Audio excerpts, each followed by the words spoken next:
আজকের বিষয় আছে correct forms of verb. Verb কিভাবে কারেক্ট করতে হয় এই বিষয় সম্পর্কে জানবো।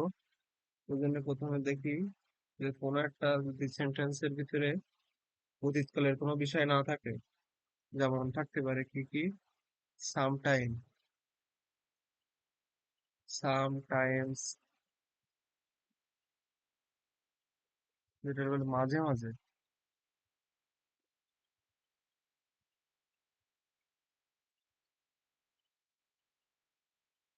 Today,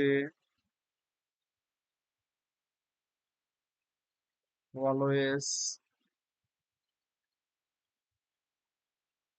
generally,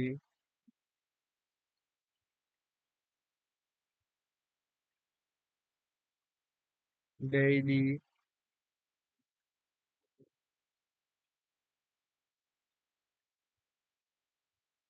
often, everybody,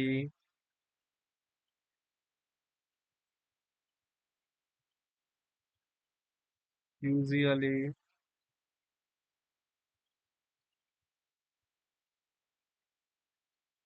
normally,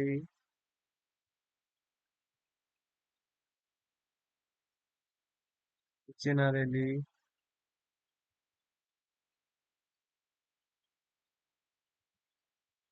occasionally,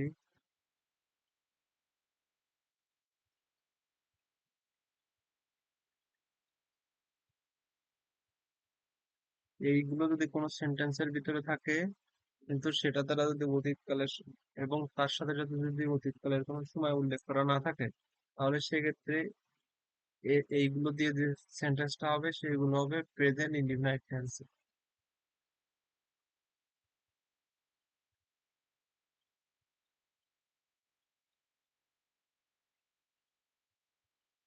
টেন্সে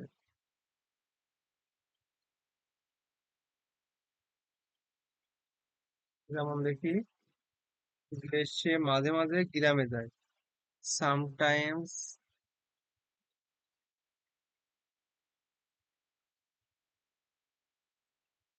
সামটাইমস হি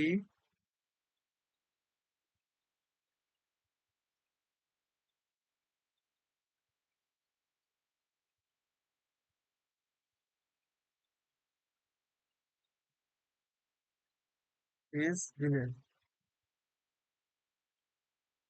যদি এরকম থাকে তাহলে এখানে বসবে, যেহেতু সামটাইম দ্বারা বোঝাচ্ছে যে এটা প্রেজেন্ট ইনডিফিনাইট টেন্সে, যেহেতু এটা এই যে সময়টা এটা হলো প্রেজেন্ট ইনডিফিনাইট টেন্সে, সেহেতু এই জায়গায় বসবে আসছে গোস। অথবা এরকম যদি হয় সে সচরাচর কি করে, কি what he usually, usually do, কিন্তু এখানে ডু হবে না, এখানে হবে ডাস।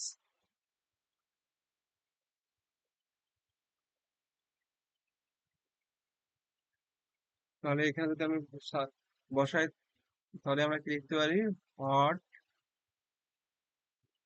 ডাজ হি ইউজুয়ালি ডু, এরকম লেখা যায়। এখানে যদি বসানো হয়, এখানে যদি সেন্টার হয় তাহলে যেহেতু ইউজুয়ালি রয়েছে তাহলে প্রেজেন্ট ইনডিফিনিট টেন্স হবে। অথবা এটা থাকতে পারে যে রতন অফেন গো দিয়ে আসছে, গো টু মার্কেট, মাঝে মধ্যেও রতন মার্কেটে যায়, তাহলে এখানে হবে কি, এখানে হবে goes to market, goes to market এইটা হবে। এরপরে আসি, এটা তো প্রথমটা গেল যে কোনো একটা সেন্টেন্সের ভিতরে যদি sometimes,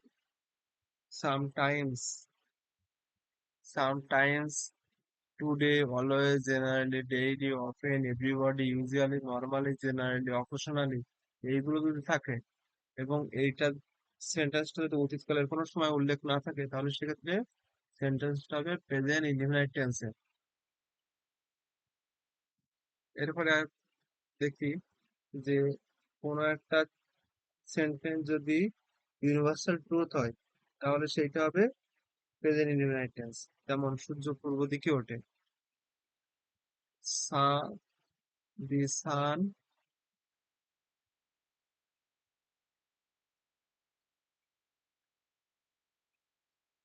rise in the east. এটা যদি হয় তাহলে এক্ষেত্রে হবে রাইস সেস, সঠিক হবে কি রাইসেস। ঠিক একই রকম ভাবে যদি বলা হয় বরফ পানিতে ভাসে, আইস ফ্লোট,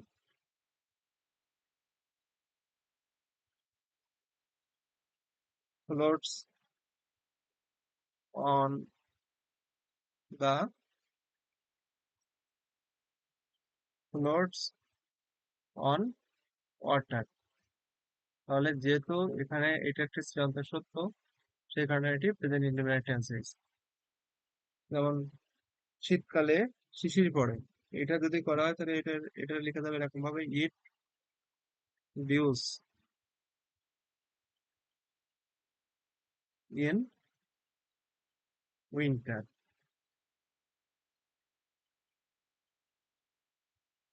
অথবা এরকম লেখা যেতে পারে,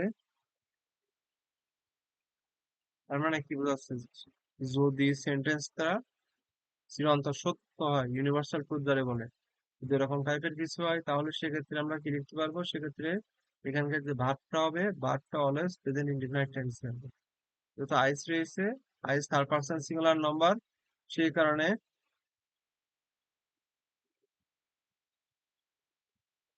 থার্ড পারসন সিঙ্গুলার নাম্বার, ওই কারণে ফ্লোট এর সাথে এর যুক্ত হয়েছে। যেমন এই যে ডিউ, ডিউ আছে প্রেজেন্ট টেন্সে আছে, এই যে সামনে সাবজেক্ট আছে ইট, এই কারণে এর সাথে এখানে থার্ড পারসন সিঙ্গুলার নাম্বার যুক্ত হওয়ার কারণে এখানে আছে ডিউস। এরপর দেখি পরেরটা, কোনো একটা সেন্টেন্সের ভিতরে যদি এরকম থাকে, নাও, অ্যাট দিস মোমেন্ট,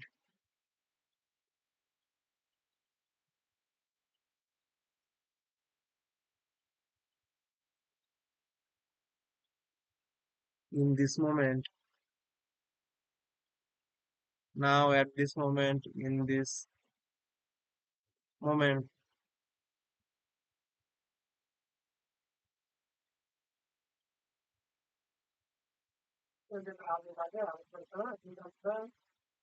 অথবা এরকম যদি থাকে কারেন্টলি,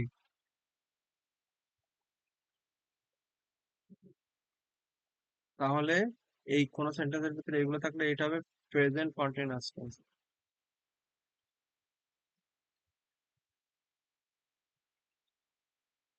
কন্টিনিউয়াস টেন্স। যেমন কিভাবে লিখতে পারি, যে আমি এখন ভাত খাচ্ছি, এটা যদি লিখে নাও আই অ্যাম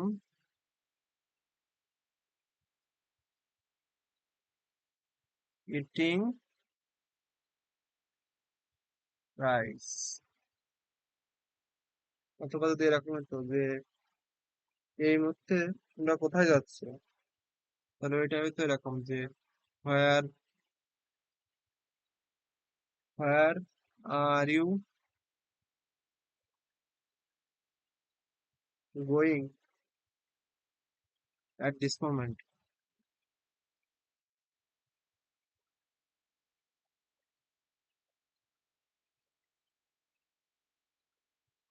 তাহলে মেন কথা হচ্ছে কোন একটা সেন্টেন্সের ভিতরে যদি now, at this moment, in this moment, currently এরকম লেখা থাকে, সেটা হবে প্রেজেন্ট কন্টিনিউয়াস টেন্স। এবার আসি, কোন সেন্টেন্সের ভিতরে যদি জাস্ট, জাস্ট নাও,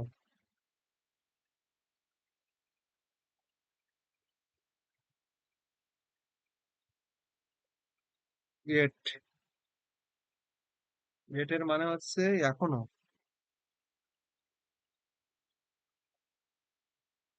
এবার। এবারের মানে হচ্ছে কখনো, অথবা অলরেডি। অলরেডি মানে তো জানি যে ইতিমধ্যে, অথবা লেটলি,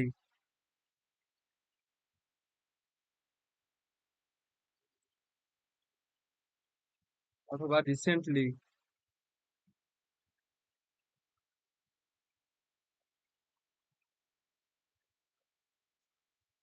অথবা যদি রিসেন্টলি বলতে তো রিসেন্টলি এই টাইপের যদি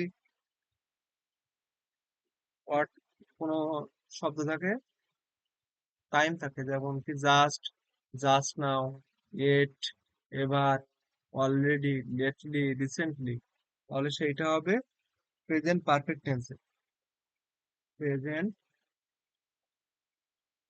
পারফেক্ট টেন্স। তাহলে আমরা প্রথমে কি দেখলাম, যদি কোনো সেন্টেন্সের ভিতরে sometime, today, always, generally, daily, often, everybody, usually, normally, generally, occasionally, এইগুলো থাকে, তাহলে সেটা বলবো যে প্রেজেন্ট ইনডিফিনাইট টেন্স। আর যদি কোনো সেন্টেন্সের ভিতরে now, at this moment, at that moment, at this moment, in this moment, বা কারেন্টলি, এই ধরনের থাকে, তাহলে বুঝতে পারবো যে এটা প্রেজেন্ট কন্টিনিউয়াস টেন্স। এবার যদি কোনো সেন্টেন্সের ভিতরে just, just now, yet, ever, already, lately, recently থাকে, এইটা বলবো যে এটা কি প্রেজেন্ট পারফেক্ট টেন্সে আছে। যেমন একটা দেখি উদাহরণ, যে তিনি এইমাত্র স্টেশনে পৌঁছেছেন। He just now, he has just now rich the station. He has just now reach the station. অথবা এরকম হতে পারে যে তুমি কি কখনো কক্সবাজার গিয়েছো? Have you ever gone to Cox's Bazar? Have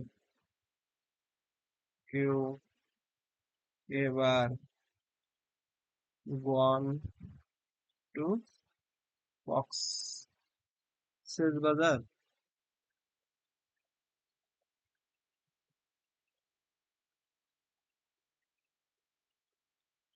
তাহলে এগুলো থাকলে এটা হবে কি, just, just now, yet, ever, already, lately, recently থাকলে হবে এটা কি present tense, present perfect tense.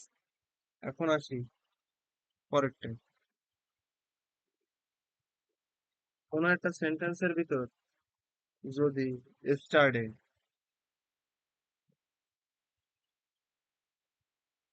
স্টারডে, অথবা এগো, অথবা long since, since, long since, S I N C, long since, মানে লং এগো,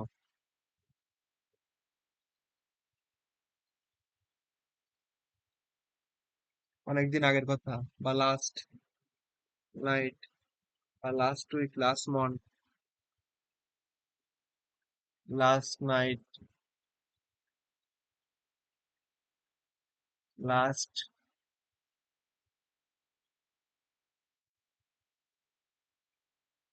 উইক, বা লাস্ট মান্থ থাকে,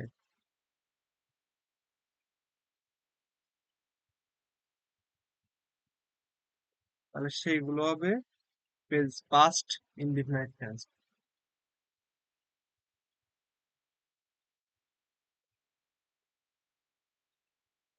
যেমন তুমি কি গতকাল কোথাও গিয়েছিলে, তাহলে এটার হবে কি, তুমি কি গতকাল কোথাও গিয়েছিলে?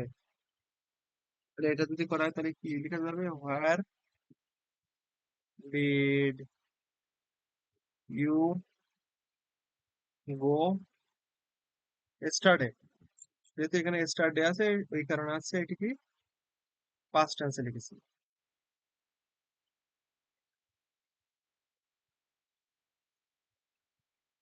অথবা যদি এরকম থাকে যে আমরা অনেকদিন আগে পিকনিক করেছি, তাহলে কি উই ওয়েন্ট, যে আমরা অনেকদিন আগে পিকনিক করতে গেছিলাম, ওইটাকে আমরা এইভাবে লিখতে পারি যে we went on a picnic long ago.